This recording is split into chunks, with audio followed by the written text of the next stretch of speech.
ថាពេលនេះយើងឆ្ងាយពីគ្នាសម្លឹងទូរស័ព្ទរងចាំឲ្យគេខលមកលំតែមិនគ្រាន់តែគិតបានត្រឹមតែគិតគេមិនខំមកលំលងយើងឡើយអង្គុយម្នាក់ឯងទឹកភ្នែកហូរមិនដឹងខ្លួនតែស្រស់មានស្រួលដឹងទេថាចិត្តខ្ញុំយ៉ាងណាខ្ញុំក៏ដើរកណ្ដៃរងាឯកា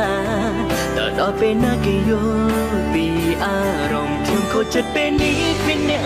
ណាដឹងខូចចិត្តពេលនឹងគ្មានអ្នក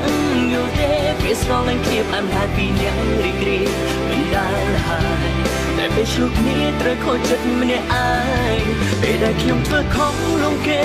រដង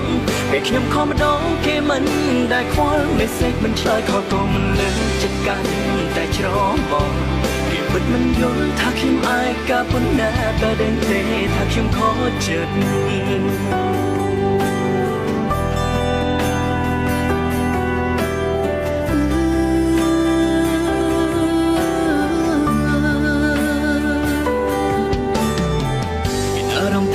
ពេលនេះយើងឆ្ងាយពីគ្នាសម្លឹងទូរស័ព្ទរងចាំឲ្យគេខលមកលុំតែបងគ្រាន់តែគិតហើយត្រឹមតែគិត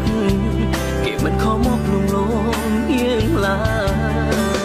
យអង្គុយម្នាក់ឯងទឹកភ្នែកហូរមិនដឹងខ្លួនតែស្រស់មានស្រួលដឹងទេថាចិត្តបងយ៉ាងណាខ្ញុំក៏តែកណ្ដៃរងាឯកាតែដល់ពេលណាគេយល់ពីអារម្មណ៍ខ្ញុំខូចចិត្តពេលនេះគ្មានអ្នកណាដឹងចិត្តពេលនឹងគ្មានអ្នក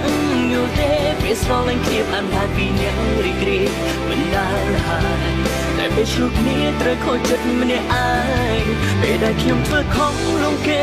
រដងពេលខ្ញុំខំម្ដងគេមិនដែលខ្វល់ message មិនឆ្លើយខលក៏មិនលើចិត្តកាន់តែច្របងគេពិតមិនយល់ថាខ្ញុំអាយកាប៉ុណ្ណាតែដឹងទេថាខ្ញុំខកចិត្ត